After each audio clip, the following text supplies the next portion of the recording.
This is a cave in Rhodesia. Inside are 4 members of Mr. Mugabe's guerrilla forces. Outside is the Rhodesian army.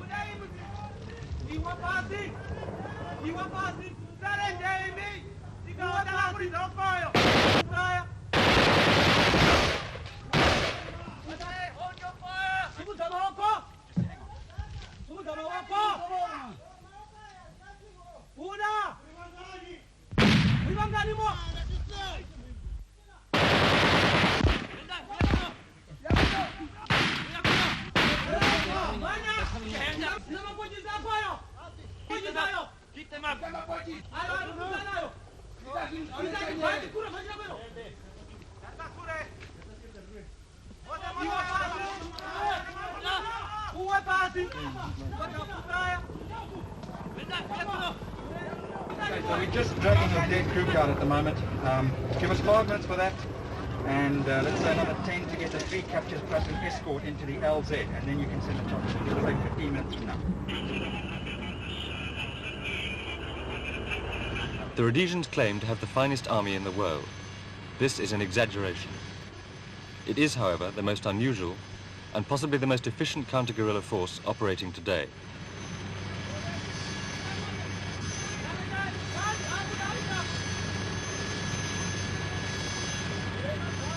This film is about the men, white and black, who make up the casualty figures which appear in a small paragraph at the bottom of the front page.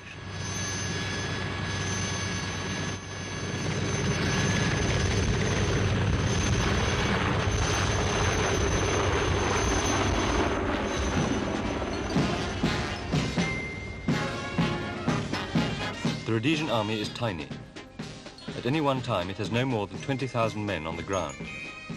Of these, only 4,000 are full-time professionals. Of the remaining 16,000, half are Africans serving in the police or in local defense units. The other half are white Rhodesians who serve on a part-time basis. Because of sanctions, the Rhodesians are very short of modern weapons. They have few helicopters.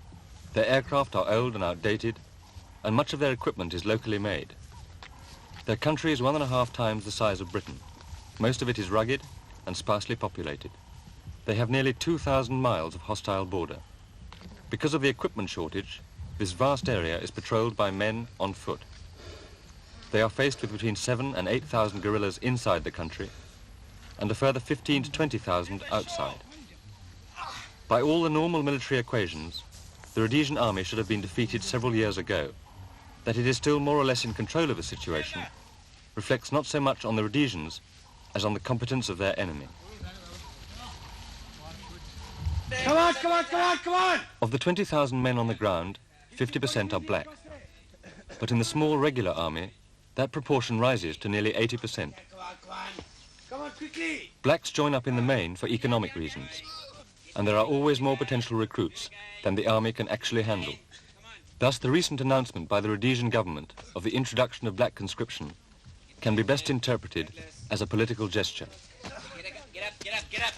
The recruits are mostly unsophisticated country lads.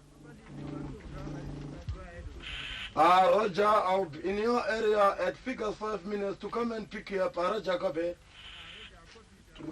Roger, stand by. Their basic training lasts 6 months. In that time, they absorb little more than the rudiments of their new profession. It takes a further 2 years under good NCOs and officers before they can be regarded as fully trained. Roger, I'm nearly to drop you down now. Their training pays as much attention to normal warfare as it does to counter-guerrilla tactics. The Rhodesians take the threat of outside military intervention very seriously indeed. Come on, let's see. Put them up. In the present war, the Rhodesians have learned that they must use their limited resources as effectively as possible.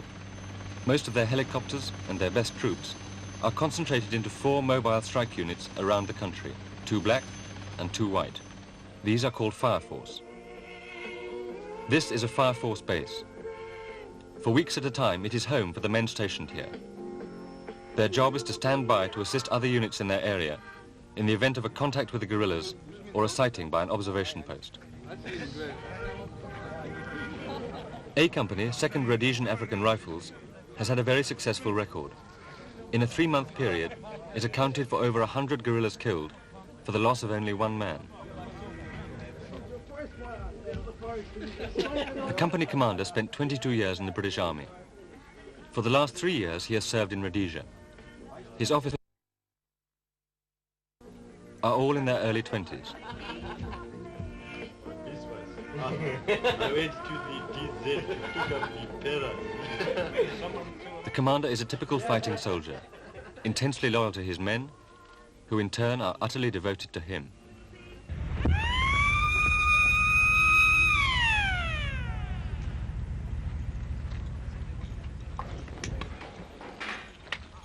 Half the regular army is parachute trained.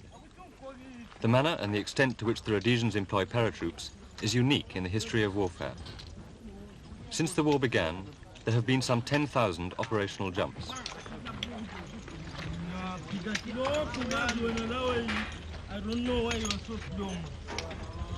Some of the men in this company have parachuted into action over 40 times. Other units have jumped even more frequently. In no other war have soldiers parachuted anything like this often. The reason for this somewhat hazardous form of transport is simple. There are not enough helicopters.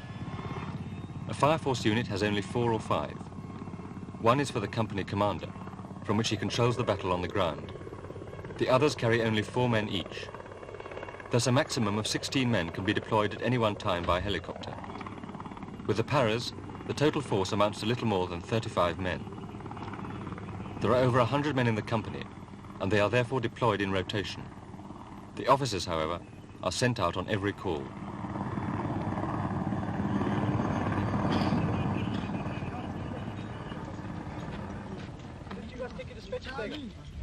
The paras are flown in by aging Dakotas.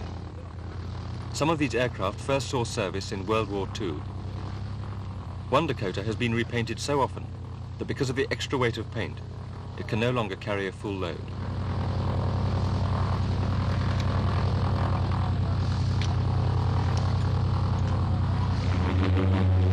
The ride, flying at low level, is frequently very bumpy and has earned the plane the nickname the Vomit Comet. When Fire Force is deployed, the men are told only 2 things: the flying time to the target and the number of guerrillas they may expect to meet. All the aircraft go in low so as to reduce the warning of their approach.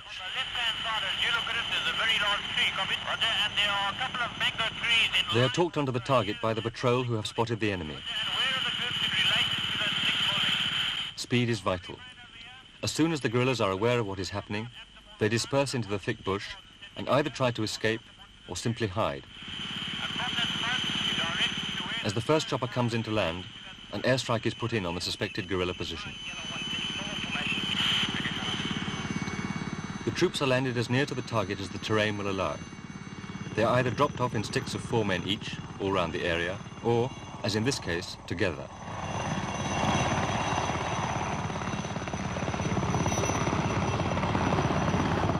They form into extended line and sweep towards the enemy. A second airstrike is called in.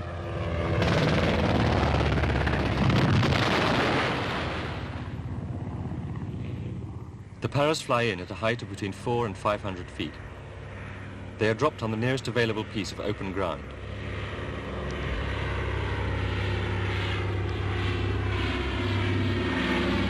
If there is nothing suitable, they must take their chance among the trees and rocks.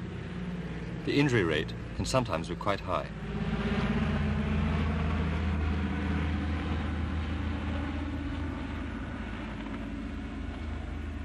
The company commander circles overhead in his helicopter throughout the operation, directing the battle.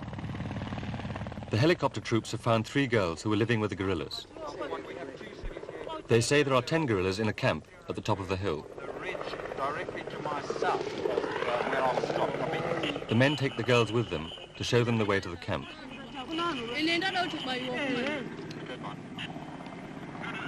The troops advance, quickly at first, and then more cautiously as they near the position.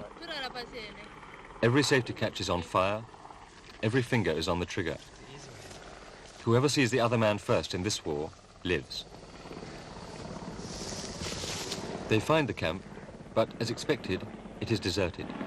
When we found a discarded bag of blankets, when I say a bag, it's pieces of cloth sewn together as a blanket container, nothing else, copy? An uneaten meal testifies to the speed with which the guerrillas left the area. Flattened grass. Beyond the position, there is a slight movement in the bush.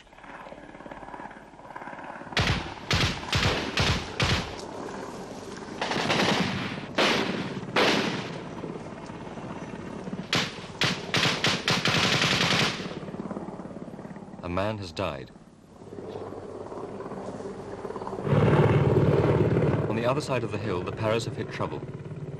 A machine gunner opened fire on 2 guerrillas at a range of 5 yards. He killed one, but then his gun jammed and he was shot in the head by the second.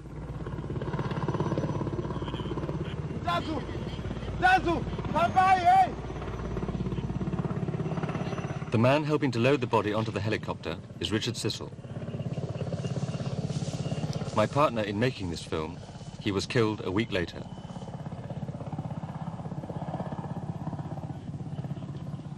In the confusion, the second guerrilla managed to crawl away.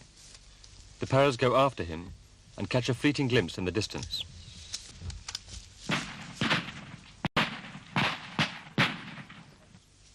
But this is very thick bush, and he escapes. As they continue the sweep, something moves in the undergrowth. A soldier hesitates, and a woman's life is saved. He had glimpsed the pattern on her dress and held his fire. Few civilians are as lucky as this woman and her child. Many die in circumstances just like these. Once the soldiers are convinced that all the guerrillas are dead or have escaped, they relax. Then starts the clearing up. One of the officers examines the rifle of the man he killed. Like many guerrilla weapons, it has been badly maintained. This one is filthy. A large number of the rifles they find do not work at all. It is difficult to understand why this is so, as the Russian Kalashnikov AK-47 assault rifle is almost indestructible. But this happens frequently and reinforces the professional contempt the Rhodesian soldiers feel for their enemy. Despite the large number of guerrillas inside Rhodesia, there is a marked absence of experienced leaders in the bush. This goes against the most basic rules of guerrilla warfare. The man killed by the para machine gunner turns out to be a platoon commander. By guerrilla standards, he is fairly senior. But his rifle is not merely dirty, it simply doesn't work. Lying nearby, the soldiers find a satchel full of documents. All the guerrillas keep detailed diaries of their activities. Such records are absolutely forbidden in any disciplined army, guerrilla or otherwise, as they provide useful intelligence to the enemy. Amongst other things, this hall contains a death list of local African civilians that this group intended to kill.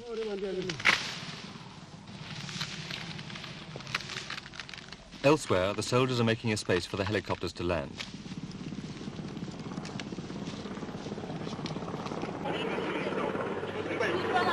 More than 80% of the guerrillas inside the country come from the Mozambique bases of Robert Mugabe.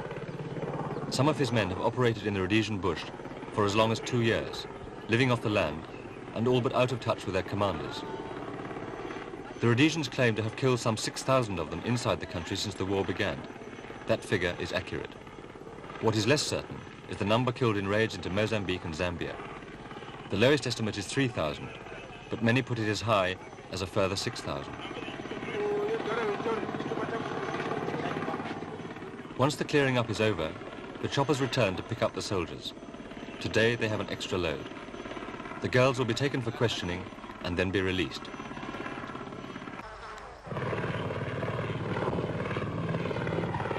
The fire force are sent to investigate a village suspected of harboring guerrillas. They enter the village and the African soldiers instinctively recognize that things are normal. However, they question the locals.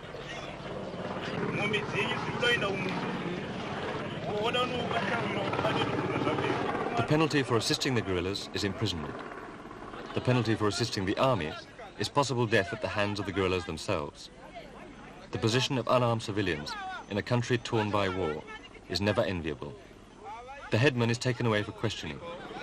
We've searched their huts, but we haven't taken anything, okay? We're going to take this man with us for questioning, but he won't be harmed, all right? You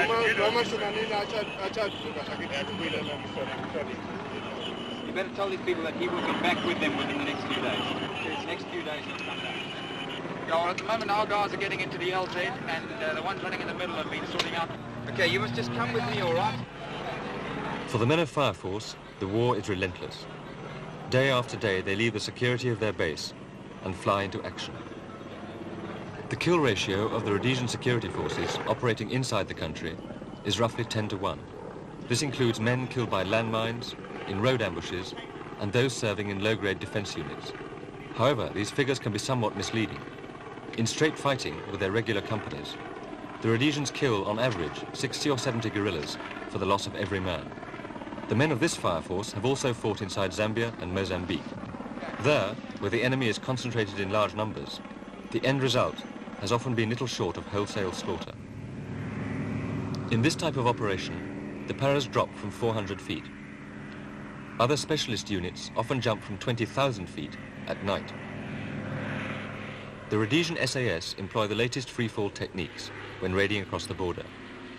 They drop for 18,000 feet before opening their chutes to avoid detection.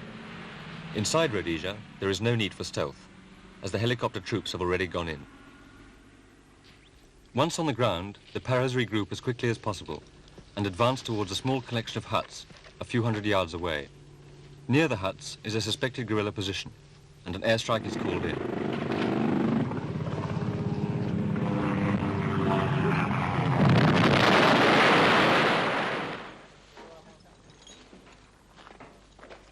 To get to the village, the men have to advance through a maize field.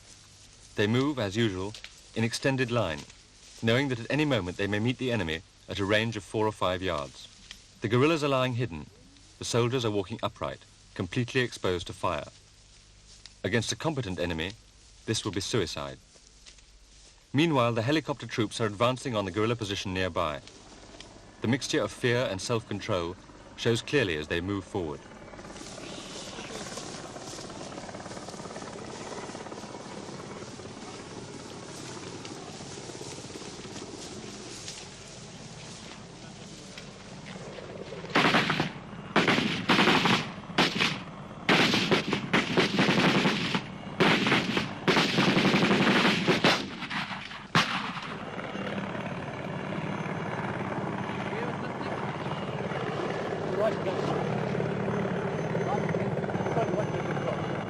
In this war, the killing is done at such close range that a soldier actually sees the expression on his victim's face as he dies.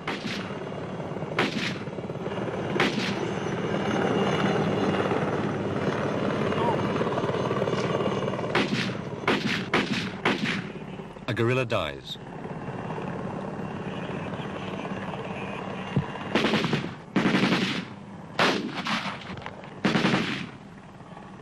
Another man dies, this time an innocent civilian. But in this war, the man who shoots first survives. In the village, the situation is very tense. The fighting continues in the maize field round about.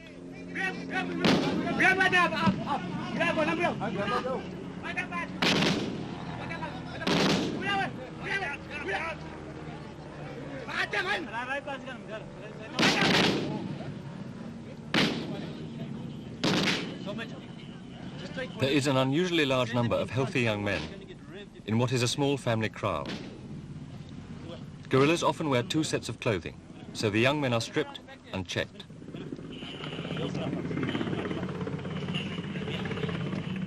The huts are searched.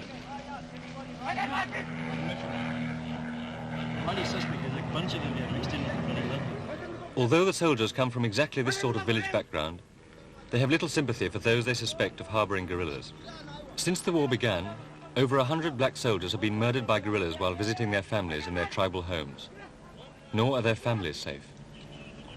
Several of the men in this company have relatives who are guerrillas. One lance corporal knowingly and deliberately killed his own brother in a skirmish.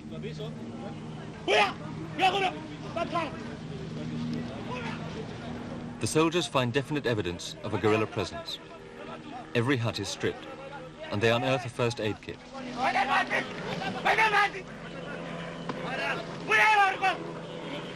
Just outside the village, in a maize field, a guerrilla is killed, and his weapons are brought in. The long-term effect on these young men of the continued killing is not yet to be seen. But the immediate conclusion must be that they are becoming indifferent to violence and insensitive to suffering. But they at least are members of a highly disciplined organization, the regular army. The youngsters fighting as guerrillas do not have the same restraints, and with them the possible psychological effects are far more worrying. Used to enforcing their demands on the population through the power of a gun, sometimes witness to or participants in extreme brutality against defenseless civilians, it is doubtful if they will ever fully adjust to the routine and comparative boredom of normal life. This problem is not confined to Rhodesia. It is a depressing feature of all guerrilla wars, which by their very nature encourage lawlessness and a bandit mentality.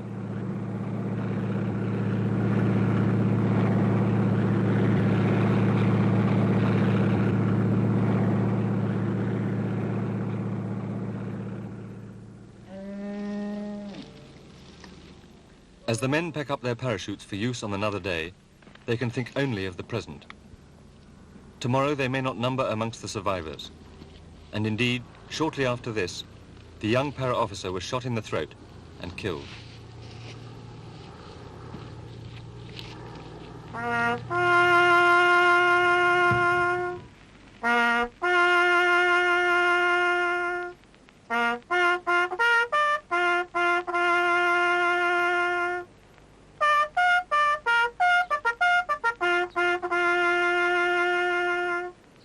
The real horror of war is not the fear and violence on the battlefield.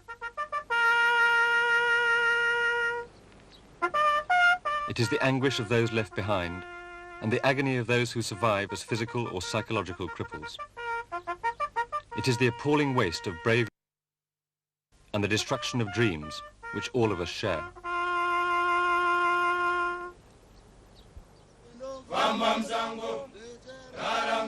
For Rhodesia, the future holds despair. If white morale collapses, or the army is dismantled, there will be total chaos. Civil war will break out between Mr. Mugabe and Mr. Nkomo, and while the whites may escape, the African civilians will die in countless thousands. At least 13,000 Rhodesians on both sides have died so far.